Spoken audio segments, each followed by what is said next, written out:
Good night and welcome to Mindful Live 4:30. Yes, 4:30. Thank you for being here. It's currently the 9th of the 9th, 2024 in the beautiful Twin Island Republic of Trinidad and Tobago Paradise. Oi, host, let's not disrupt the equipment. I am the co-host Nathan Springer, joined by my beautiful host. Say hello and good night. Hi, folks. Say hi, folks. Say good night. Hi. You're not saying hi. Hi, folks. Bye, folks. Bye. Bye, folks. Now you want to say bye, folks. Yeah. And once you're on the inside, make sure you hit that like button, double tap the screen over there on TikTok if you're wondering how to hit the like button out there. That's how you do that. And on YouTube, if you are viewing this, because it streams live on YouTube also, you can feel free to hit that like button. It really does help. And if you miss any and you're interested in catching up on any that you miss, yes, it streams live on YouTube. Ooh. So it will be there for you on the comeback if you're interested. Good night, Karim Del Presh, always over there on YouTube. Appreciated, sir. Appreciated very much. And if you miss any, be sure you could catch it on YouTube. Nathan Springer over there on YouTube. Head over and subscribe if you're not subscribed yet. Yeah, she's sweet too bad. Yeah, she's sweet. Scarf T.I. good enough. I'm good. Can't complain. Can't complain at all. Oh. I'm good.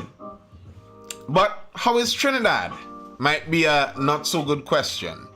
The answer may not be the same with how is Trinidad. Trinidad, we're going through it. Once you're inside, make sure you're double tapping that screen over there on TikTok. Let's get those likes rising. The likes, those are rookie numbers right now. Let's get those likes flying in some more. But yeah, this evening, I mean, to some extent, we always talk about crime because that's what we face in Trinidad and Tobago, a lot of crime and criminality. And you speak about what you face, but we're tackling a slightly different angle. You know, I'm not too much in the gruesome details of who killed who and all of that. I don't think there's much to gain from too much of that. But it's interesting to me because regularly I see those in authority talking about communities got to fight back. This is a thing for the communities, for the people, for the society. The society has to go out there and really do the work to get the criminality down. And blessed night, Joe, I am not a huge fan of that line of reasoning because the state is paid for something. You are paying a minister and an entire ministry of national security for some purpose. Hopefully, they're supposed to be doing some job. So yes, there is a role to be played by the citizens and the communities, but that doesn't negate the role that those in authority are supposed to play. That's their duty. However, I think here we see some communities that have decided that they're going to try to do the right thing. They're going to fight, at least in the way that communities can. And this is where the next point comes in very often when people talk about communities needing to do this and communities needing to do that. Where can communities fight? How can a community fight? Can communities fight criminals the same way police may be able to do it? What's the role of a community in crime fighting?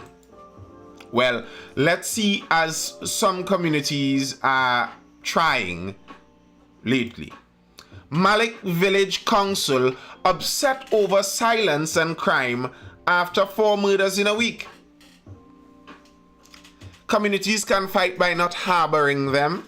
Yeah, Torres Lafoucade, yeah. But what happens when there's already a criminal presence in your community and they harbor themselves? You harbor no criminals, but you just live in this community. What is your portion as crime spirals?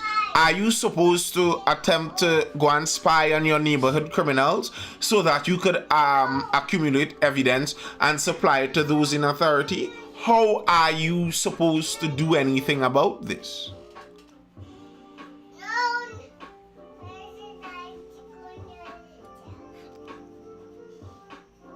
800 tips. Yep, 800 tips. And good luck with that. Hopefully a tip actually works, and hopefully those on the other end of the line don't set you up. With 4 murders at 6th Avenue in Malik Village since Wednesday, the area's village council has expressed deep concern about the level of crime and violence in its community. In a release to the media yesterday, the 6th Avenue Malik Village Council said it was particularly worried about the impact violence is having on the well-being of residents, especially young children. The village council claimed that it has sought a meeting with the Member of Parliament for Laventille East Morva, Adrian Lyons, but has not yet been able to schedule a date. Your village council has taken note of the continued silence from our elected officials, both at the local and central government levels, on this very serious issue currently affecting our community, the council said. It added that the newly elected executive wrote to our Member of Parliament for a meeting since June 2024 to discuss many issues that continue to plague our community. Unfortunately, to date, the MP has not given us a date to meet with members of the village council. Latest stories. Here's the thing. People form a village council. That's the action group you're supposed to find. Yo, Chris 868. We're discussing what can communities do about crime as we watch some communities attempt. So, the community form a village council. That's the correct political move, the correct legal political move.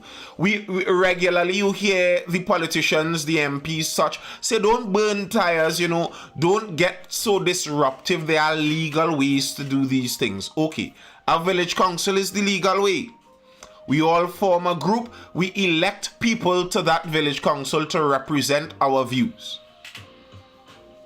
The village council, going through the right path, writes a letter to the MP. You don't get a better lesson in the correct procedure of constitutional politics. You don't get a better view of it. This is what you're supposed to do. We organize, we get our village council, we vote in an executive, they write a letter to the MP.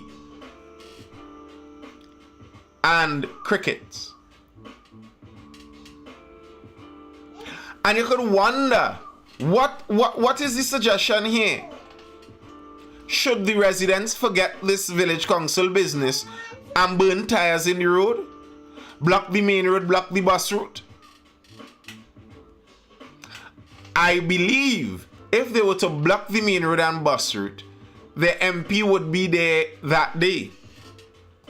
So then, what are you incentivizing in the country?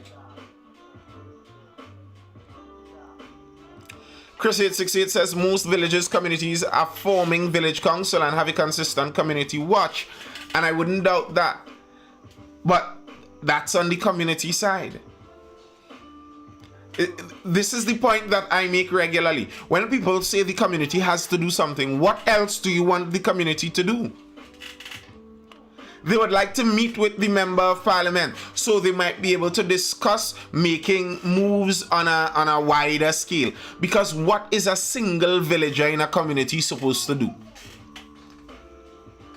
If it's not the girlfriend or mother or whoever harboring the criminal, if it's not them directly, what are they supposed to do? What exactly are they supposed to do there?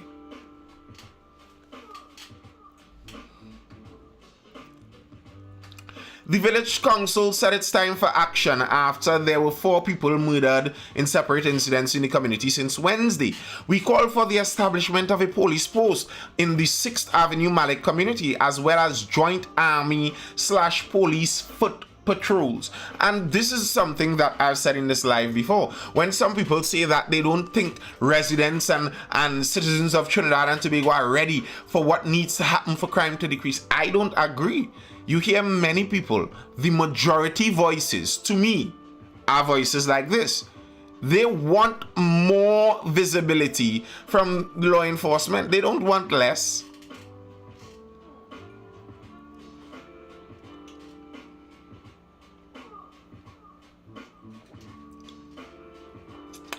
Chris 868 says meeting MPs or ministers is a far-fetched thing because it's excuses after excuses. Now, I would like if some people who have been in the live before, and they seem like officers, to be fair, who are saying that this is what people vote for. This is our choice. We could do something about it. So, okay, these are people attempting to do something about it. And then we know that attempting to do something about it is futile. Reeve, I find they should ban AC from police vehicles. Ban AC. No air condition. Y'all need to take the breeze. Either way, y'all just sit down in traffic, so when you're siren on and you're moving through the middle of the two lanes, the breeze will blow through. So you never have to worry about sitting in traffic and taking the heat. Ban that AC business. How you mean y'all sitting in AC with the tint up on a corner? On your phone? What kind of madness is this? So yeah, foot patrols. We need to get back to some officer dibbles. Officers on the beat. I don't know how many of you remember Top Cats and Officer Dibbles. You have to be on the beat and your foot know the people in the community. That's something that the police and those in authority have to do. All the community could do is beg for this. That's all they could do. They don't have the power to. The community literally doesn't have the power to do this. They literally don't. And here's the thing. Our country is, the leaders of our country are purposed in their mind not to give communities power to police themselves. Remember, our country is one where our leaders really do not want any general civilian being armed. Little Miss Mediator says no AC in this heat. You want them to never leave the station. Nah. Still make your wrongs. It's required. You could get AC in the station, but you have to make your wrongs in heat. But yeah, we don't want an armed populace. Our political director don't want an armed populace. So it's not like a community could come together and say, well, here's what. George, Frankie, Harry, and Bisoon, y'all will take the first shift with your weapons, and y'all on call in case anything and anything. An armed community has the capability to police themselves, to at least be some kind of militia on their own. What's going on, host? To at least be some kind of militia on their own. I don't think visibility is the issue. It's what they do and how they do it, to be honest. Well, the visibility issue isn't in general like on our roads. The visibility was speaking about in Malik. 6th Avenue Malik there, and that community in specific, they are asking for more police visibility. And the truth is, many of those communities that are hotspots and really dangerous areas, some of them don't have much police. Some of them, there aren't much police circling in certain areas. Yeah, Chris 868, we're reaching there.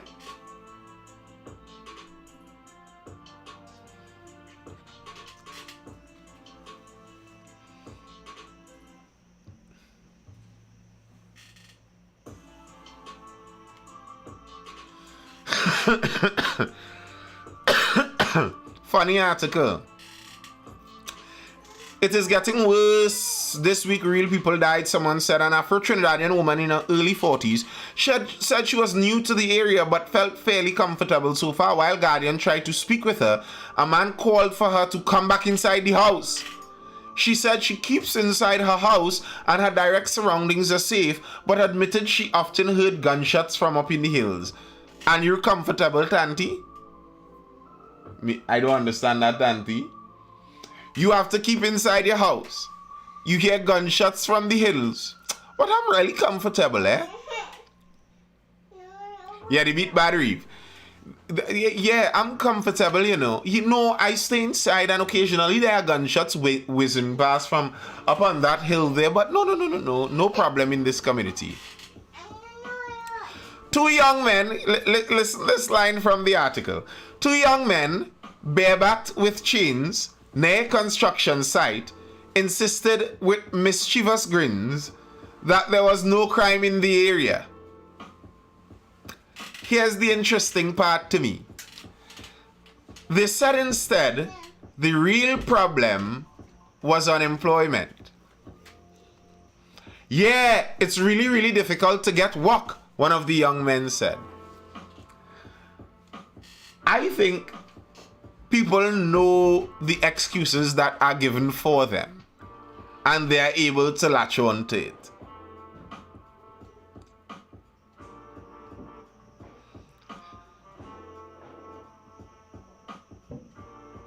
Ha! I see you. I see what you see, KVR Trini. Let's look at another community. Killer was a menace. Organizer vigil for two murdered siblings. At nightfall on Saturday, Nagi Road, Hindustan Junction, New Grant was alight with candles as the Hindustan community gathered to march in solidarity of slain siblings Kirvan and Chanel Singh. Donned in white, friends, family and residents joined in chanting and prayer as they walked from Nagi Junction to the scene of the crime where candles were laid before the house. Last Wednesday, the siblings were murdered. About a year ago, the brother, a security officer employed with Amalgamated Security, began renting an apartment on Nagi Road. Chanel, a Form 4 student of the Mayaro Secondary School, would sometimes stay with her brother at his apartment. Yeah, Reeve, we do.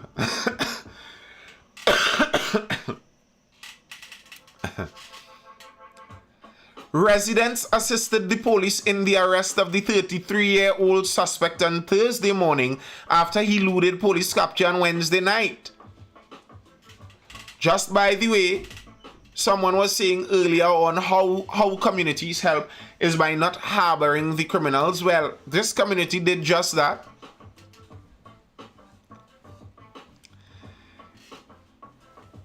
This community did just that. They assisted the police in catching him. Organizer of the village and a relative of the suspect, the guy who is suspected and arrested for carrying out that murder, for doing that murder, Mercer Cooper described the suspect as a menace who had been terrorizing residents for more than a decade. The guy's family is saying that from the community, saying he has been terrorizing us for more than a decade. So the first thing officers or an officer in the live might be tempted to say is, well, why they didn't report him to the police? Why didn't they call the authorities? Well, police said he had been arrested for criminal offenses such as possession of marijuana, stealing of copper cables, assault, and wounding. Here's my question on this. Because the police said he had been arrested. So it seems like the police did their job. Why wasn't he kept in prison? Between just those 3 different charges, if it's a decade of terror this man has been reigning, between those 3 different charges, at least some of that time he was supposed to be on the inside. Yo, Jante, how was he outside there able to murder people?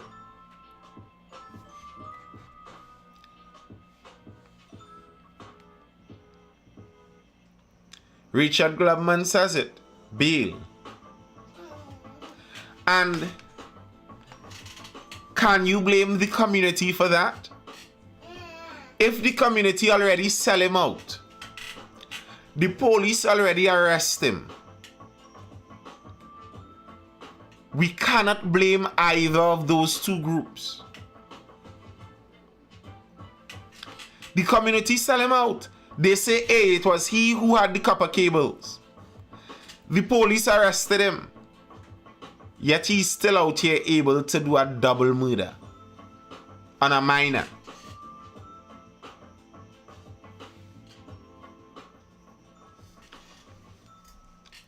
And you see, bail in and of itself is a symptom of an even wider problem with the judicial system, because bail is a stopgap measure.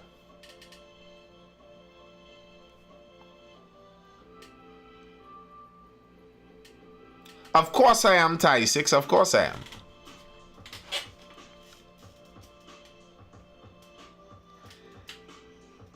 Do you think we are really independent as a nation? If you were under the Queen order, maybe. And I'm not sure what you're getting at. Is it that we're not independent, or is it that if we were still dependent on the Queen, it would have been better? I'm not exactly sure what you mean there. But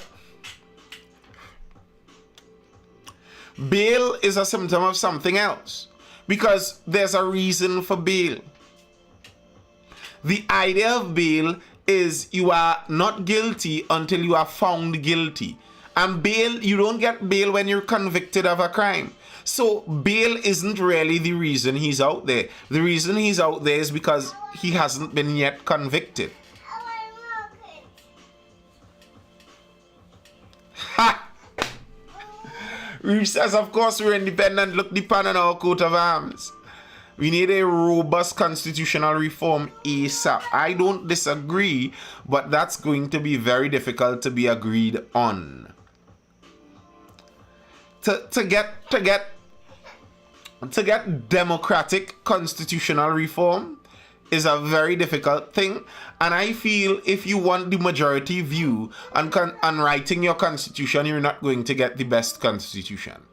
Like, I feel you look at many of the great constitutions and stuff, they were actually authoritarian in their implementation. It's not like people really voted for them way back when. It was more of an authoritarian implementation, and then from there on, there was democracy.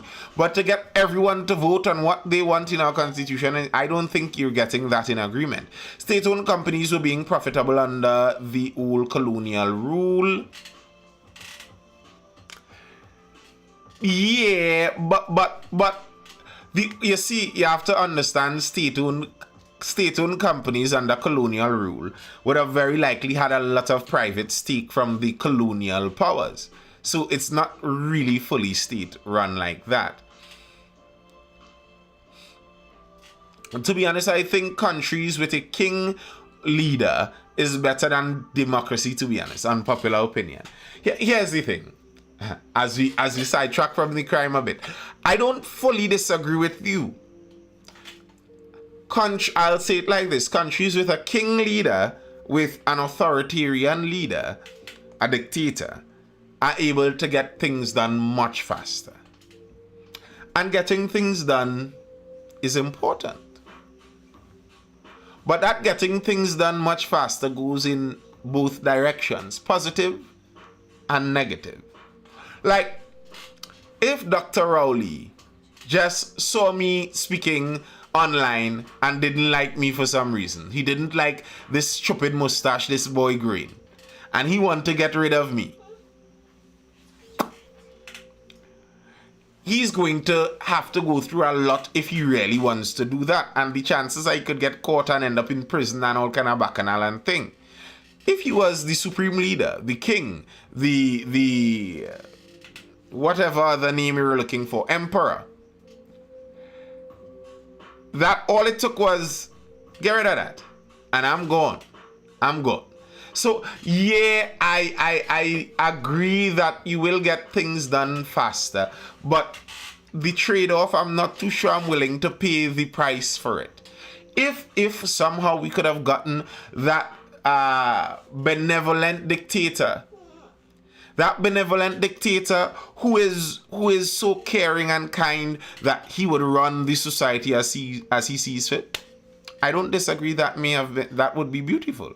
But where are we finding such? Do you have Jesus on speed dial by chance, willing to come rule Trinidad and Tobago? Naib, you willing to be a state of El Salvador? You willing to be a state of El Salvador? And democracy ain't it, Richard Glubman says, and I kinda agree. It's why most countries do the whole republic thing, where it's not direct democracy, where one vote from everyone comes towards the same leadership. Generally, that's not how it goes. It's votes from groups elect leaders for that group, and the leaders are representations of those groups. And that's the idea of a republic. Like, that's a beautiful idea when you think about it. And maybe it could need tweaking, because once upon a time, they did it by location. But once upon a time, geographical location told a whole bigger story than it does now. Once upon a time, geographical location generally reinforced the idea that these people are from the same group. They have similar interests. They see things similarly. Geographical location once upon a time told all of that. But now, when you have the constituency of Lupino Bonnet, it's not like everybody in Lupino Bonnet are related to each other and see things similarly. It's a much more heterogeneous kind of crowd. So maybe we need to split the republic along different lines, or smaller lines. More representatives for smaller groups. Because the Republic idea does have some positivity in it, where groups that are representing larger people that are representing larger groups discuss to make decisions among themselves. So there would be competing interests. That's the idea. Like the idea of a party in and of itself kind of defeats the idea of the political system that we have to some extent.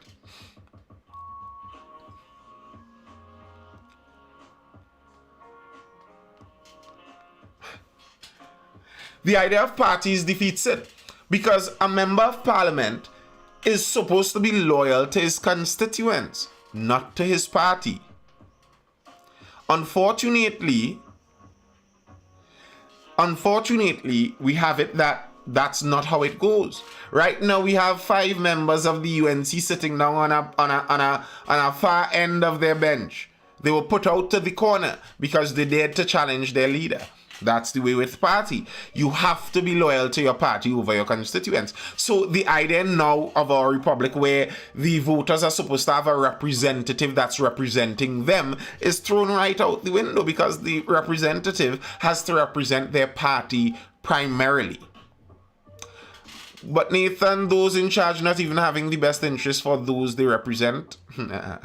Why have more? Well, because the idea is to have your representatives closer to you. One of the problems, and this is the problem with consolidating power in central governance. For me, dispersing power makes a lot more sense. As in, an MP for half of Trinidad is going to be much less personal than an MP for Ryson Road alone.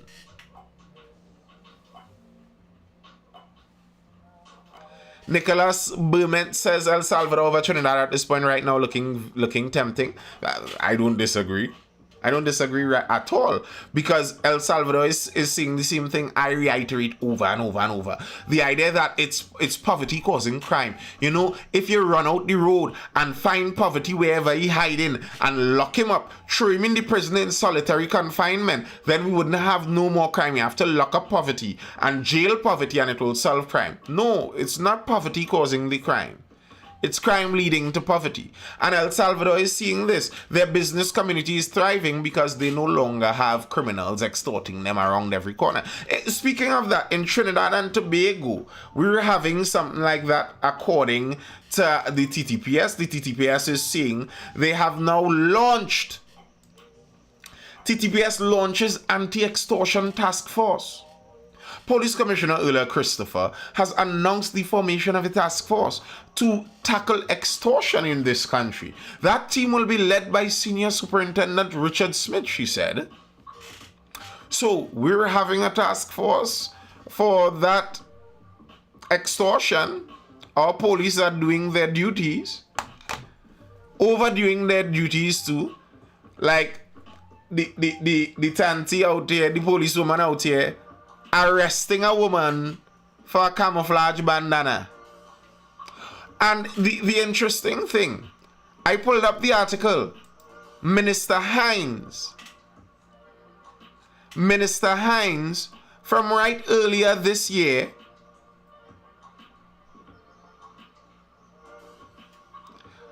February 6th this year,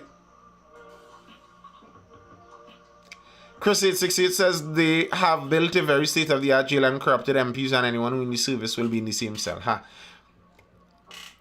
Minister of National Security says Hines camouflage in shorts not against the law. Minister of National Security Fitzgerald Hines said on Monday that female fetters sporting camouflage shorts were not breaching the Defense Act, addressing a pre-carnival briefing at his ministry on Abercrombie Street, Port of Spain.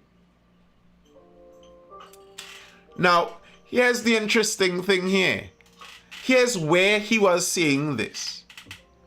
I wonder if Minister Hines would come out in defense of the young lady with the bandana, because he was willing to come out in defense of his ministry to allow people to wine and jam. A reporter had asked about Army Fet patrons seen wearing camouflage outfits, to which Defense Force Operations Officer Colonel Colin Millington had replied, followed by Hines giving a more detailed answer.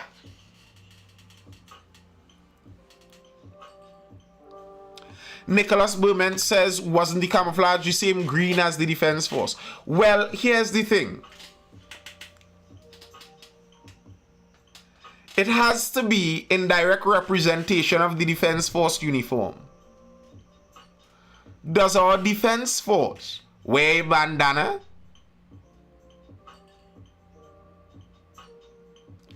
It has to make you a threat to impersonating a regiment officer. Does a bandana make you believe someone is a regiment officer?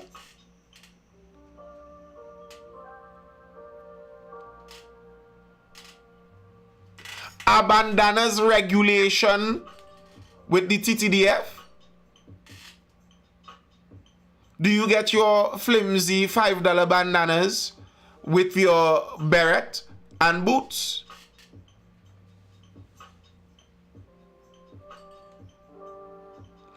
And Nicholas Berman, I suppose you're just asking the question to go along. But the idea of even attempting to excuse blatant naked folly aggravates me. We all looked at the video and know what we looked at. That is someone with an ego hurt. That's not someone attempting to get someone impersonating a Defense Force officer off the street. You do not believe that, Nicholas Berman. You don't believe that the police thought they were doing Trinidad and Tobago a service by doing that. No, I know. That's why I prefaced it by saying, I'm sure you're just asking that to carry on the conversation. But that idea because there are some officers especially would try to look at all ways to try and bend this situation and contort it into being a positive thing for the woman officer. But it's not. And someone who is unable to keep their emotions and ego in check to that level should not have power nor a gun. That's why officers, male and female, are the ones very often offing their partners. Listen, being in a relationship with an officer, you better know which officer you're with, you know, male or female. That officer husband have to watch it. I'm sorry for him. He better be a senior officer. There's a lot of those. He better be a senior officer to her, so at least he could pull a rank. Because that kind of ego and pettiness, poof. White letter says, wouldn't that describe all WPCs? Here, listen. I may or may not be familiar with some WPCs out there. So let's not say all, but I will say there's a tendency of WPCs to be a bit spicier than necessary. Statistically, women police officers shoot and use force quicker than male police officers. So if ever you want to get in a tankalang, leave the woman be.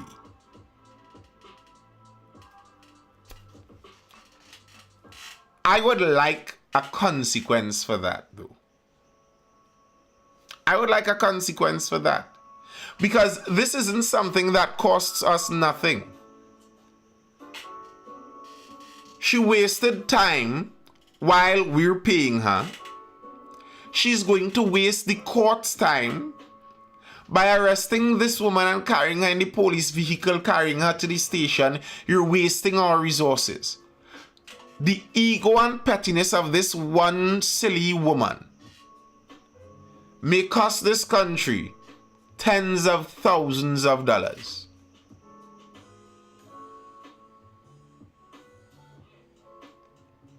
Tens of thousands of dollars. That one act.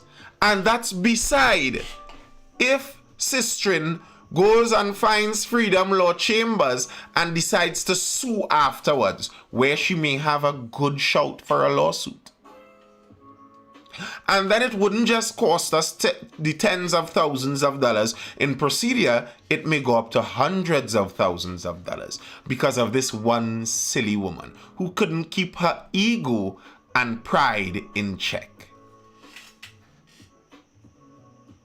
That's why I see. I think we need freedom of speech laws in Trinidad and Tobago. Not because I want people to cuss. No, you are responsible for your own language, and I'm not one who endorses foul language. But I believe that police shouldn't be able to arrest people for foul language. Stand up and take it. White Leather says, end immunity for TTPS, let it cost them personally.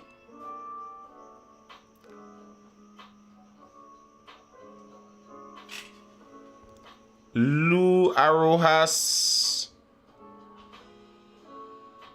True, but at this point we need some help. Lock up, then sort out. It may sound harsh, but it's harsh how these criminals treating us. You see this kind of asinine talking point by Lou A. Rojas? Officer Rojas? See that kind of clownish talking point? That's the same thing like the tint. It's the same thing like the tint. So, okay, crime is bad, so let's allow the police to do any and everything. What kind of foolishness is this? Crime is bad, so the police should be able to walk in my house and eat out my roti now, boy. The police in my hammock, eating my roti and drinking my soft drink. But you know crime bad, so we had to allow them to do what they had to do. No, we don't. We could look and have sense. We have senses and a brain and a mind. We could figure these things out. We could see that it's not the Tinton cars that are causing the murders and the crime in Trinidad and Tobago. We could look and see that it's not baby girl with a camouflage rag that is causing crime. There's nothing to arrest and sort out there.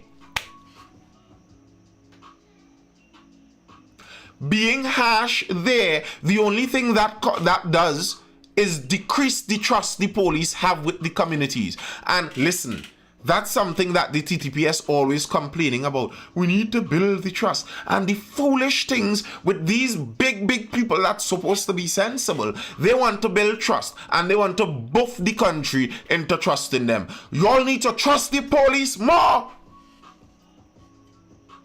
Like, I'd like to talk to your children and see how much they like you.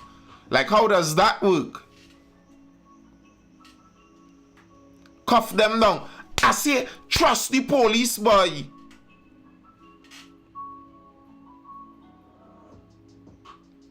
Tell that to the man and his daughter in Maruga. Lou A. Rojas. This is, I hope you're not an officer and you're so ignorant of the facts. What does the man and his daughter have to do with camouflage rags?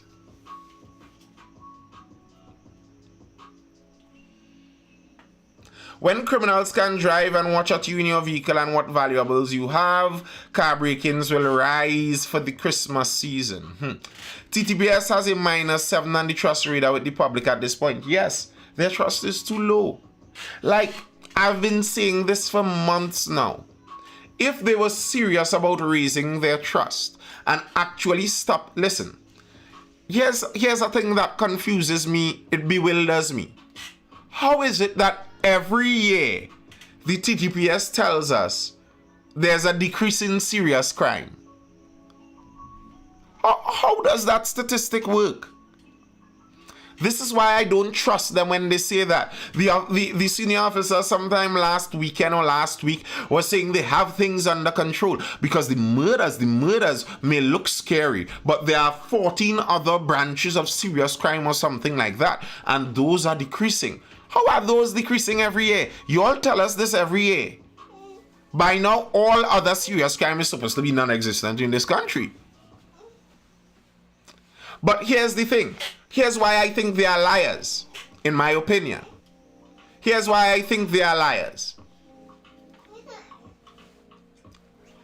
Do you think a murder is easier or harder to commit than most of the other serious crimes? I would say a murder is about one of the hardest crimes to commit.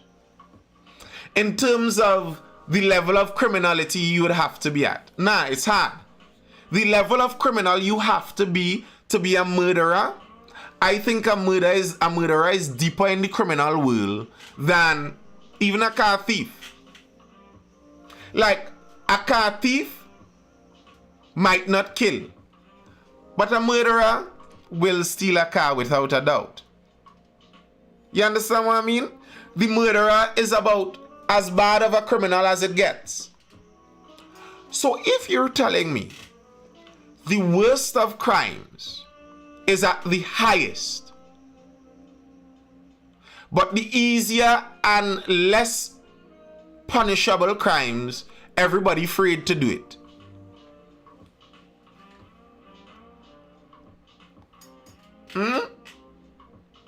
If you were decreasing serious crime, wouldn't it decrease from, generally speaking, the more difficult of crimes? The most serious of crimes?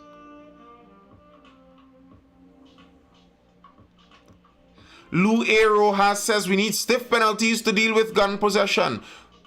Who we holding with the guns? So let's run up the numbers. Anybody held with a gun is 1 billion years in jail. 1 billion years. If found guilty. And we hold them and they're out on bail by the next day because the case takes 19 years to call. Or we do like TTPS always does. runs in a house, finds 3 rusty guns with nobody. Or even if we find the whole catchment of guns, all the guns stacked in a bus, not a soul.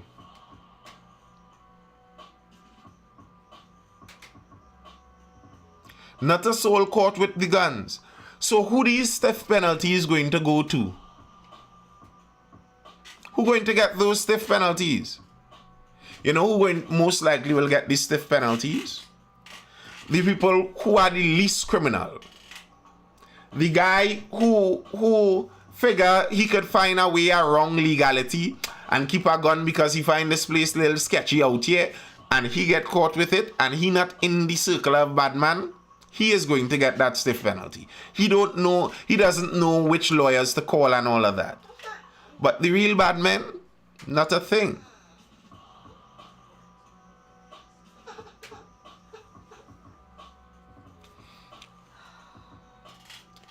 How you gonna lock up a lady for a camouflage bandana and then complain about trusting the TTPS and the community? You want to build trust between the TTPS and the community? Make an example of that officer. But they won't, because the police are more focused on their own internal batch crew than on keeping up with those outside. Why didn't the commissioner come out to throw away the nonsense charge on the maxi driver? The commissioner should have been out the next day trying to reverse that. A commissioner's role is a very political role, you know. Like I hear some people lament about Gary, about Double G, and they say all Gary used to do was talk. Listen, that's part of their role.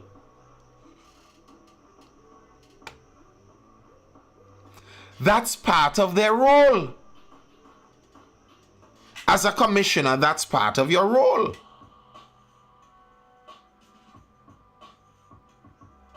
So, remember our Minister of National Security said it's not his job to make the people feel safe. That wasn't his job. So I would hope that it's the commissioner's job. I would hope it's the commissioner's job. So when we see a video with some young men sporting rifles, no, you need to come out and allow the people. That's why I give Gary those points. I give him those points. He doesn't get all the points for everything, but I give him those points. Young guys posing with a gun shouldn't be left unanswered. Like if they are running the country, not you. Since Double G left, Instagram is replete with gangsters all over the place, shining, sending threats to their ups. I bet you Double G style commissioner that wasn't happening. Even if just off of talk.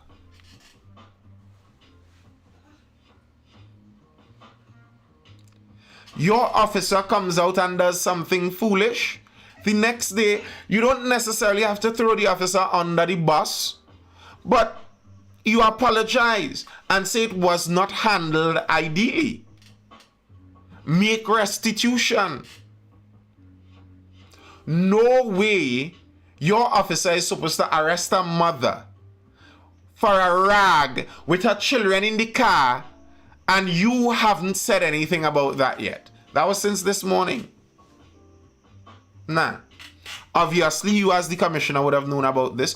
Obviously, you as the commissioner would know who did this and what would have been the details behind it, because you would have been able to find out by now. Why aren't you saying anything already? That's your job. Whose job else is it? Because it's not the minister's job. So whose job is it?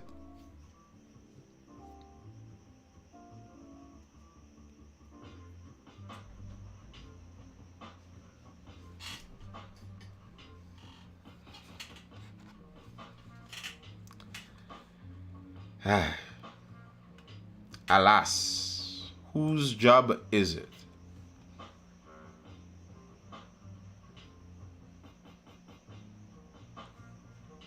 Anyway, folks, I'll call it a night there. That's all I have for now. I hope you're educated, informed, or entertained. I am Nathan Springer. This has been the Mindful Live. I'm not sure I'll be here tomorrow because I might take in that debate with the US Cams and Danny Boy. Cams versus Danny Boy.